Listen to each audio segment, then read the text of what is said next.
शनि प्रदोष व्रत कथा। प्राचीन काल में एक गरीब पुजारी हुआ करता था।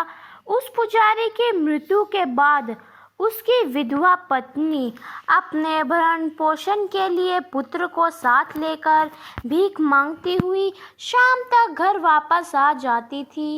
एक दिन उसकी मुलाकात विदर्भ देश के राजकुमार से हुई, जो कि अपने पिता की मृत्यु के बाद दर दर भटकने लगा था। उसकी यह हालत पुजारी की पत्नी से देखी नहीं गई। वह उस राजकुमार को अपने साथ अपने घर ले आई और पुत्र जैसा रखने लगी। एक दिन पुजारी की पत्नी अपने साथ दोनों पुत्रों को संडलीय ऋषि के आश्रम में ले गई। वहां उस ऋषि ने शिव जी के प्रदोष व्रत की कथा एवं विधि सुनाई तथा घर जाकर अब वह भी प्रदोष व्रत करने लगी। एक बार दोनों बालक वन में घूम रहे थे। उनमें से पुजारी का बेटा तो घर लौट आ गया, परंतु राजकुमार वन में ही रह गया। उस राजकुमार ने गंधर्व कन्या को क्रीड़ा करते हुए देखा तो उनसे बात करने लगा। उस कन्या का नाम अंशुमति था। उस दिन वह राजकुमार घर देरी से लौटा। राजकुमार दूसरे दिन फिर से उसी जगह पहुंचा जहां अंशुमति अपने माता पिता से बात कर रही थी। तभी अंशुमति के माता पिता ने उस राजकुमार को पहचान लिया तथा उससे कहा कि आप तो विदर्भ नगर के राजकुमार हो ना, आपका नाम धनगुप्त है।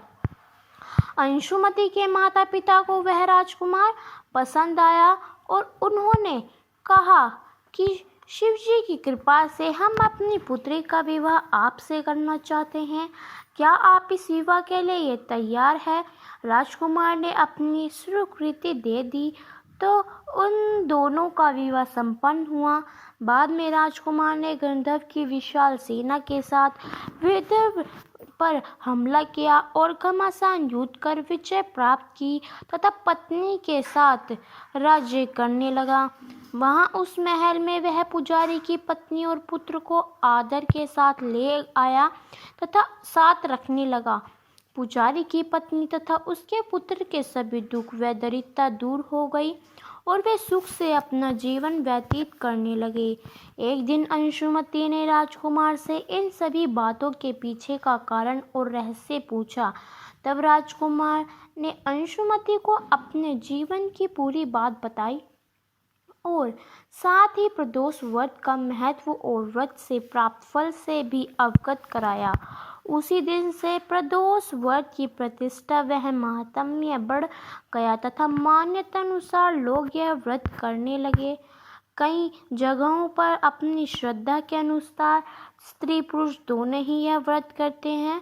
इस व्रत को करने से मनुष्य के सभी कष्ट और पाप नष्ट हो जाते हैं एवं मनुष्य को अभिष्ट की प्राप्ति होती है।